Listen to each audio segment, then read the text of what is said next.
Welcome to Fit in Fitness, the podcast that proves movement isn't just for the gym, it's for life. I'm Carly Fouth, also known as Fit Fun Carly. I'm a cancer survivor, fitness mentor, and founder of the Fit in Fitness method. This all started from my chemo chair, where I began sharing stories to bring hope and resilience to people going through cancer. Now I'm taking it further, expanding beyond my own breast cancer fight to highlight people from all walks of life who've used movement and mindset to overcome life's biggest curveballs. Whether you're facing illness, lost, or just feeling stuck, these are stories of grit, joy, and the small, powerful steps that can change everything. Welcome back to the Fit in Fitness podcast. I have a new friend joining me today. Everyone that comes on my podcast, I consider a new friend. Megan Mackenzie is here. She is a post-traumatic growth coach. She's a certified hypno breathwork facilitator, which we will talk about. And she helps women break free from emotional blocks and limiting beliefs that keep them feeling stuck so that they can create lives they genuinely love. I like the sound of that. She blends breathwork, mindset coaching, and practical action. And Megan's work empowers people to move beyond survival mode and reconnect with their purpose. She believes healing is not the finish line. It's the foundation for becoming the person you're meant to be. This is going to be a great conversation because a lot of women that I deal with or clients or people that I hear from are going through different transitions in their lives. And this is something that I hear that it's just, you don't feel fulfilled and you don't know what to do next. So Megan, welcome to the Fit in Fitness podcast. I'm so happy to have you here. I can't wait for our conversation.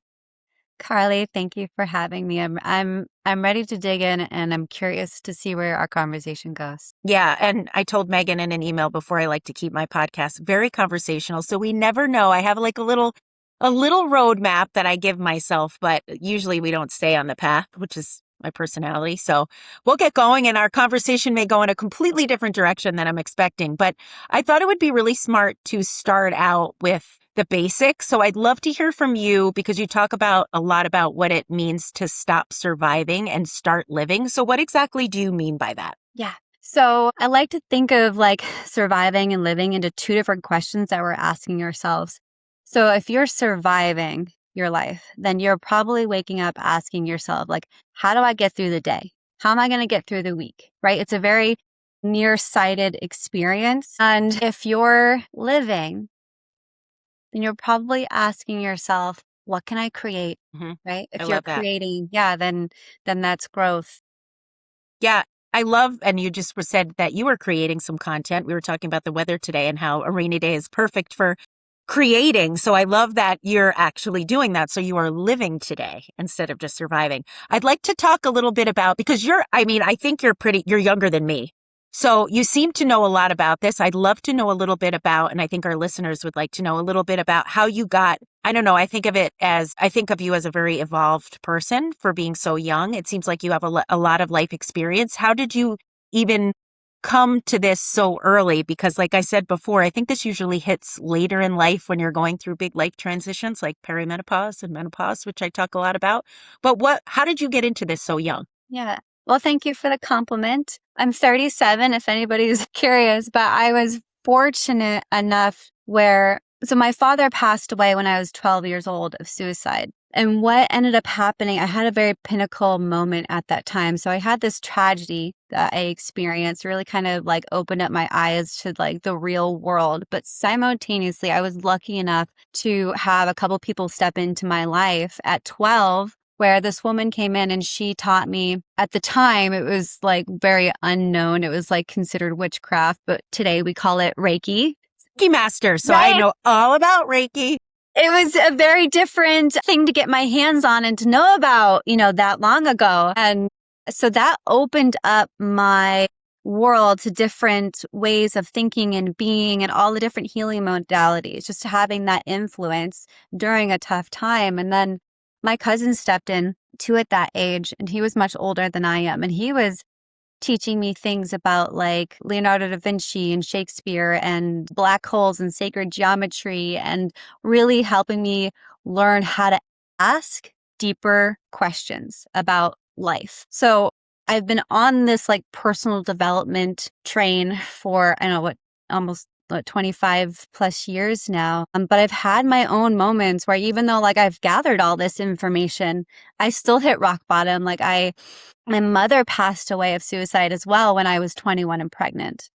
My So gosh. even though I had all this information, I realized when she passed away that I couldn't just gather information. I had to walk the talk as well. I had to actually apply it. And then I had postpartum depression with my second child. And then a couple years ago, I hit rock bottom in a relationship, like rock bottom, like walked into the doctor's office begging for benzos because I didn't know what to do anymore. I didn't end up taking them. I took a different path. But yeah, so I just gathered these life experiences, but I had the tools, I had people, I had breath work and just showing up and actually doing the work. I am so impressed at that young age that you were able to do that because I talk a lot about like reframing situations. I'm a lot of with cancer too, because I had breast cancer, but I think you too were given a choice of something that you really no one would choose to have two parents that took their own lives. There's a lot in life that we're handed that we have no control over and we don't deserve. And you can take a couple of different paths. You can wallow. And I think that is a natural response because it's terrible. Or you can take the experience and kind of find the thing in it that's going to help push you forward. And at that young of an age and having it happen multiple times, I think that's pretty amazing that you were able to do that. So that's something that I think is really inspiring. And I'm happy you were able to do that. Let's talk a little bit about the breath work. So you got into breath work. I think there's a lot of talk about breath work. I know when I go to Denmark a lot and I visit a friend in Denmark and she's always telling me that she takes this like 60-minute breathing class where she's just laying on the ground and she's breathing and she's like, Carly, you need to do this. You need to do more of this. I try to focus more on my breath work, but I'd love for you to explain what exactly breath work is and how it can help you. Yeah, it's really taken off over the years. And it's a funny practice because it's very unsuspecting at how powerful it is. I was into all of the healing modalities, into the woo, and I found myself in a breathwork class and I was like, okay, we're just breathing. Like, so what? And then you get into breathwork and you're like, wow, like what was that? Like we hold so much power. The breath holds so much power and impact to release emotional blockages, things that have been stuck and stored in us for, years and decades. It finally gives you the space to then have it open up and release out of you so you don't have to carry it around anymore. Love that. Yeah. And not only, so there's so many things that actually can happen in a breathwork session. And this is why I loved the practice because all those years I was looking for something that like packed a punch and delivered on its promise. And then not just leave me feeling good and high for a few days. I also wanted something that I could leave that was like a tangible thing that I could do, then implement into the rest of my life, which I will get into. So, right, the big emotional releases, right? We get that in breathwork. And then what I love about this practice is that it's not just this big, crazy, cathartic experience. The practice that I teach, hypno breathwork specifically, is when we're in the subconscious is open and we can really talk to it. We can get clear, intuitive action steps. So if you're in a transition, you're needing clarity and you're like, I don't know what to do next. Sometimes it's not the most logical answer. Like we actually have the answer. I've seen it time again, personally and professionally. Like we have that next step of what to do and where to take our lives. So in the breathwork session, I ask your subconscious, what is your next action step to creating the life you want? And people sit up afterwards and they're like, oh my God, I know what to do. Like now, instead of just a breathwork session, you also know like where to take your life. It's so incredible. That's amazing. Yeah. I love that. So is that something that you can it happen, the hypno breath work, can that happen for somebody who just dabbles in it once? Like if you were to work with someone in a hypno breath session, or is this something that like the practice, you have to do it a couple of times to be able to I always picture it like cleaning out a closet, like, so you can see how you're going to organize things. If it's so messy, you can't see the space. You can't see the compartments and you have to weed through it to be able to see how you can better organize things. Yeah. I don't know if that's a good analogy, but that's always what I think of. Is it something that can happen after one session? That is a good analogy. I mean, everybody's different. Every session is different, but generally, yeah, it's such a heavy hitter for Yeah. a practice that it really just, it's inevitable for you to just open up and be able to access things that you may have not been otherwise. Yeah. There's like a small percentage too where people were like, okay, that was intense. Now they know what to expect. So then they can drop in even further and, excavate the information. I love that. It's fascinating. So let's talk about, why do you think that so many women lose sight of what they want? And I think I feel like it happens more with women than it does with men. But what do you think happens to women that we all of a sudden can't? Because I find that with myself too. I don't know if it's brain fog. The older I get, or the stage that I'm in, I feel stuck. Like I can't even think about how to get there. Why does that happen? It's a really good question. And there's kind of a two-part answer to this. And more of like the obvious blanketed answer is we are the caretaker. So we do spend a lot more time and energy thinking and doing, taking care of people and everyone else around us. And then like our needs, wants, and desires get put back on the back burner. We've seen it time and time again, right? But also what I see happen is our belief systems about what we want. Like if you don't believe you can actually have the thing that you really truly desire, then we're going to allow all these other things to come in, the caretaking, the job that we think we can have, but not the one that we really want, right? So we start to create a life, a reality that matches what we think we can have, not what we truly desire based on our belief system. And that's what we work with here, is working on the belief system, like clearing out the limiting beliefs, the bad habits, the poor thinking that we've picked up over the years and decades that has now created our current life. Mm-hmm. It sounds like a lot of it is based on fear, that holding on to not knowing what you can see what you want, but it's almost like you don't think you deserve to have it for whatever reason. Yeah, whatever reason, right? I'm not good enough. I'm not lovable. I'm not capable. I'm stupid. I'm scared. Yeah. Yeah. Yeah. I guess that's what we all are. It must be an emotional experience too when you're working with clients. Is there a lot of tears? Is there laughing? I know from Reiki, when I am doing Reiki on people, sometimes I always warn people not warn, but prepare people that when the shifts happen with your energy, you can cry, you can laugh, some strange things can happen. Is that the same with breath work? Absolutely, Carly. When I am up on stage, I'm giving, we're about to do a big breathwork event. I warn people, go, hey, this can be really powerful and intense. And, tears may come, but it's like tears of relief, not tears of like going back and re-experiencing something painful. It's just like, oh my gosh, you're letting something go and it feels so beautiful. And I tell people that, I warn them, I'm like, hey, this is going to be really intense. And they go, yeah, okay, Megan, until they sit up and they're like, what the heck was that? I'm like, I told you. Yeah. It's amazing how that release happens. Do you think that this work has helped you make peace with the things that have happened in your life, the trauma? Has that been one of the things? Like, are you able to sit here today and be like, you know what? I can make peace with my past. I can make peace with the things that happened to me. I don't like it, but I can find, I guess, contentment with that. Do you think that's one of the things that has really helped you move forward? Yeah, it's definitely one of the major tools. Today, where I stand, I now say that like my parents' suicides has become one of the greatest gifts of my life, because ultimately, as tragic and sad as it is, what it gave me was the ability.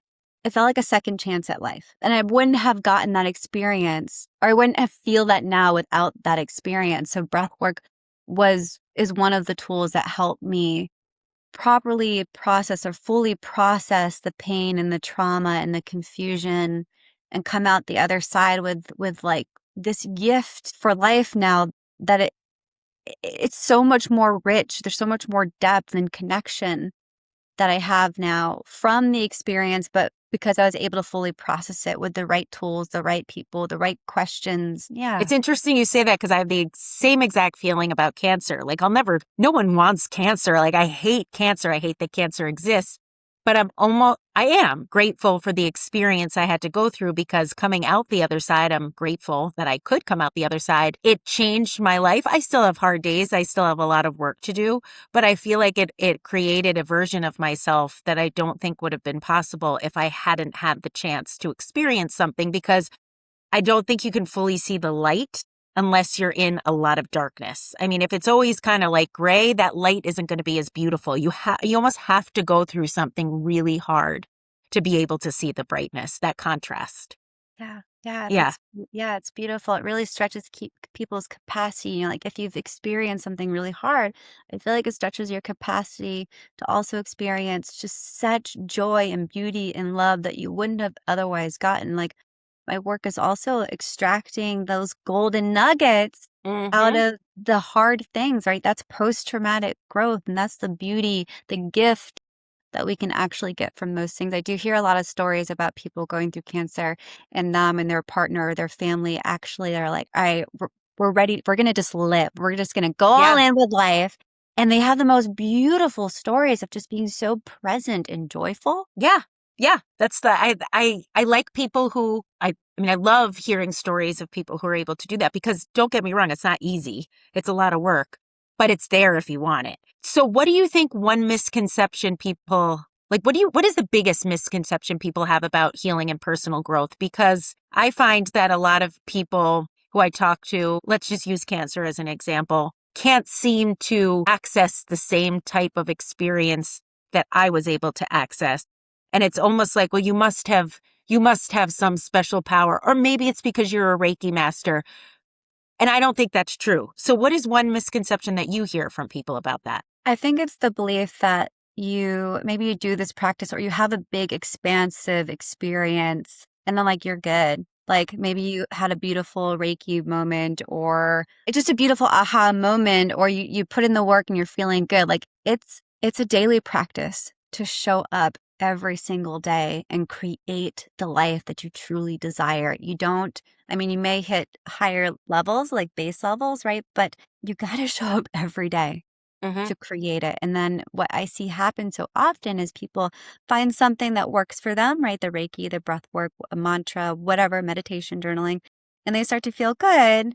And because they feel good, they stop with the practices and they're like, oh, wait, I'm starting to slip, right? Mm-hmm. So it's maintaining something that works. And maybe it changes in seasons. Maybe you're like, Reiki is like doing it for me for like 3 months. Oh, now I found journaling. I found meditation. Like it's seasonal, perhaps, with these practices that help us, but always to have something that's going to help you anchor in whatever like back to yourself, back to the love, the presence, whatever it is that you really want. I'm glad you explained it like that, because I struggle with that myself. It seems like sometimes like I feel super connected to the higher power, and I feel so like it's hard to describe the feeling, but just connected, and that I'm on the right trajectory and I'm doing all the right things. And then I hit a plateau. And because I am not experiencing that high that I felt, it kind of feels like you hit the plateau and like, where do I go next? So I think it's a really good reminder that this is like anything else. It's like playing the piano. It's like anything you have to do to practice. It's like fitness, to practice, to progress. You can't just have it once and expect that it's going to stick with you forever. You got to keep the vibration going. I think that's definitely a great tip. And I'm glad you said that, because it's a good reminder for me as well. As someone who feels like I'm really connected, I think everybody struggles. Do you still struggle sometimes with the connected, disconnected, connected, Yeah. disconnected? It is, Yeah. it is often. And so I have like many tools in my toolbox. So right now, like I'm doing a lot of EFT tapping and it's just like, it's feeling right in this moment. And then I may pick up another practice. And so it's keeping things fresh for me, but there's something always that I'm using to help me to ground in. Mm-hmm. Yeah. I love that. What do you like? How do you help someone? And I think this is really common too, when you, especially in perimenopause and menopause, is like when they look in the mirror, they're just like, I don't even know who I am anymore. And I'm going through this a little bit as well in perimenopause. And I thought I was going to be able to make it through a lot better than I am right now, where sometimes I'm just like, what the heck? Like, what's going on? How do you help someone who says that? Yeah. That's not a season I have hit yet. And I've heard a lot of women starting to speak up. So I'm starting to prepare myself. But what I do know is that if you're like, I don't know, that's actually a really beautiful gift. But in order to find out the knowing, right, you got to make space for clarity to come. So I get actually on podcasts, I get asked this question a lot, like, yeah, what is that one tip? Like, what's the mindset? What's the thing that you can do? And my answer so often is like, actually nothing. Mm-hmm. Create space for the clarity, for the inspiration, for the idea, for the emotion to actually arise within you, because you already got it in you. That's something I teach. Like, I know personally and professionally is that the answer, the state, whatever it is that you're after, it's already there. It's just there's so much, I'm sure, especially with premenopause and menopause, like a lot gets kicked up and there's constant input and stimulation. So how could you hear?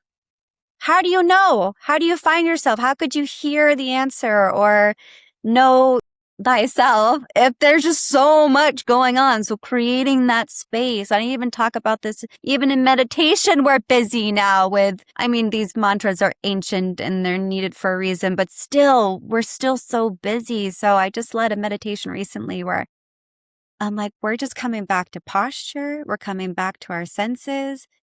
Like, we're just doing a lot. We're doing nothing. Mm-hmm. And then you can hear and feel. Start there. Yeah, Bring that's a space. great tip. That's Yeah. a great tip. So my last question is, because you just said in podcasts you get and I do find myself asking that question a lot. Like, what's one thing that people can do right now? I'm not going to ask that, but I would like you to leave our listeners with a message. It doesn't have to be a tip. It could be just it could be an affirmation, but what's one message that you would want them to remember from this entire podcast, everything we talked about? It doesn't necessarily have to be something that they have to do, not an action, but just a message. What would that be? That you've already got everything that you want inside of you. We do a lot of searching, a lot of busy work, trying to search the answers, trying to figure out life. But I guess it's similar to what I said just a moment ago, but really sitting with yourself. If you're like, I don't know what to do, I don't know who I am, just like literally just sit down and be present. Maybe like one hand on the heart, one hand on the chest. And I ask myself often, like, what do I need right now? And sometimes it's as simple as like, I may need a snack. That's always my answer, or a cup of coffee. Or it's like, or it can just keep evolving. Like, maybe I need to go for a walk, and I go for a walk and I have the most beautiful experience going on a walk. Or it's like, maybe I actually really need to sign up for that course. I think that Yes. just asking yourself what you need, because what I know and teach is that you've already got the answer. Yeah. Yes. Love that message, because I feel like you were speaking directly to me. This is such a selfish experience when I talk to people. But I love that. I think that's beautiful. And I've had that happen to me as well when I feel completely confused and like that I talked about before, like I'm not connected. Sometimes, and I'm not a huge sitter, like I'm like to be busy all the time, but I force myself to sit and the answers come. I don't have any control about how they come or what those answers are, but just to allow myself the space to listen. And because my bodies are always whispering, but it's your choice. You want to listen to it before it becomes a scream, like you're an idiot. Yeah. Yeah. I love that. That's a great message. This conversation has brought me so much peace. I feel like I just had a Reiki session just by speaking with you. So thank you. I can feel your and we're not obviously not in person and it's virtual, but I think you can get a sense of somebody's aura or spirit. Doesn't matter if it's in person, and you have a wonderful spirit. So thank you so much for joining me. Thank you for your tips. I'm sorry you had to go through everything you went through, but I love to see the beauty on the other side. And where can our listeners reach you if they are interested in any of your programs or working with you? Where can they reach you? Yeah, bless your heart, Carly. Thank you for that. I love to hang out on Instagram. So I am the Connected Woman on Instagram. So the _connected woman. And you can find me all my offers and events that are coming up on my website at meganmac.com. And you do a lot in New Hampshire. So if you have any local listeners, you may see me there because it's not that far. I love New Hampshire. So yay. Thank you so much. Thank you, Megan. Thank you so much for having me. Thanks for joining me on Fit in Fitness. My hope is that every episode inspires you to see movement as medicine for your body, mind, and spirit. If you enjoyed today's conversation, please follow the show, share it with a friend, and keep moving forward, one step, rep, or breath at a time. Until next time, keep fitting in fitness wherever life takes you.